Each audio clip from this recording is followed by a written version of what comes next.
এই যে অমুসলিমদের পক্ষ থেকে যে ইফতার করানো হয় বা তাদের বাড়িতে রান্নাবান্নার খাবারটা আপনাকে ইফতারের জন্য দেওয়া হয়, এটা কি খাওয়া যাবে? এটা কি ইফতার করা যাবে? যদি আপনি উত্তর পেতে চান তাহলে আমি বলবো যে আপনি অমুসলিমদের বাড়িতে বা তাদের দাওয়াতে বা তাদের সম্পদের মাধ্যমে যে ইফতার ক্রয় করা হয়েছে অর্থের মাধ্যমে, তা গ্রহণ করতে পারেন এবং খেতে পারেন, তাতে সমস্যা নাই।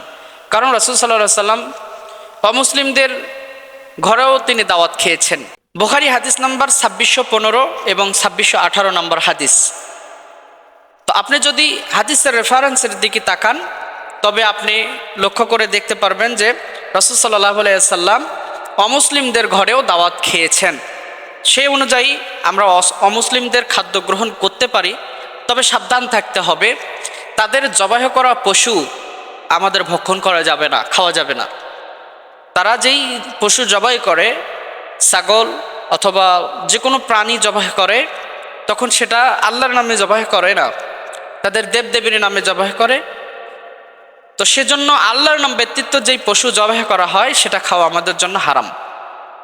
তো ভাইরা আমার, এদিকে লক্ষ্য রাখবেন যে অমুসলিমদের জবাই করা পশু তারা যেটা নিজে হাতে জবাই করেছে এটা খাওয়া যাবে না। তবে তারা যদি আপনাদেরকে ইনভাইট করে অথবা আপনাদের ইফতারে কোনো সহযোগিতা করে, সেটা গ্রহণ করা যেতে পারে, কোনো সমস্যা হবে না। দলিল বুখারী হাদিস নাম্বার 2615 এবং 18।